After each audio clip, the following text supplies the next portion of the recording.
एक सुबह जब वह लड़का उठता है तो उसे एहसास होता है कि उसकी जिंदगी पूरी तरह बदल चुकी है।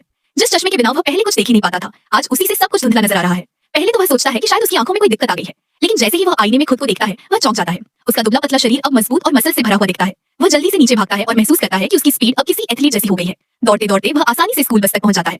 तभी उसे अजीब सा एहसास होता है कि उसके हाथ चीजों से चिपक रहे हैं। धीरे धीरे उसे समझ आता है कि उसके अंदर कुछ अनोखी शक्तियां आ चुकी हैं। स्कूल में जब वह अपनी पसंद की लड़की मैरी को कुछ देने जाता है तो उसके रिएक्शन इतने तेज हो जाते हैं कि वह बिना सोचे हर चीज पकड़ लेता है। लेकिन तभी उसके हाथों से जाले निकलने लगते हैं जो उसे और भी हैरान कर देते हैं। अब उसे यकीन हो जाता है कि वह आम इंसान नहीं रहा। उसे हर चीज स्लो मोशन में दिखने लगती है, हवा में उड़ती चीजें, लोगों की हरकतें, सब कुछ। जब एक गुंडा उससे लड़ने आता है तो वह बड़ी आसानी से उसके हर वार से बचकर उसे हरा देता है। लेकिन इस दौरान वह अपनी ताकत का गलत इस्तेमाल भी कर देता है, जिससे लोग डर जाते हैं। यहाँ तक कि मैरी भी घबरा जाती है।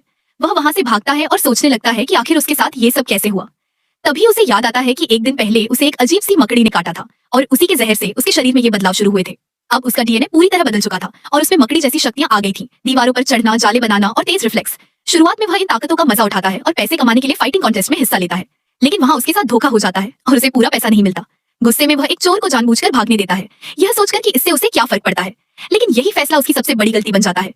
कुछ समय बाद उसे पता चलता है कि उसी चोर ने उसके अंकल की हत्या कर दी। यह जानकर वह पूरी तरह टूट जाता है और खुद को जिम्मेदार ठहराता है। गुस्से और दुख में वह उस चोर को पकड़ लेता है और तभी उसे एहसास होता है कि अगर उसने पहले ही उसे रोक लिया होता तो उसके अंकल आज जिंदा होते। यही पल उसकी सोच को बदल देता है। उसे अपने अंकल की बात याद आती है। ज्यादा ताकत के साथ बड़ी जिम्मेदारी भी आती है। इसके बाद वह तय करता है कि अब अपनी शक्तियों का इस्तेमाल सही कामों के लिए करेगा और बन जाता है स्पाइडरमैन। अब वह पूरे शहर में घूमकर लोगों की मदद करता है और अपराधियों से लड़ता है और धीरे धीरे सबका पसंदीदा हीरो बन जाता है।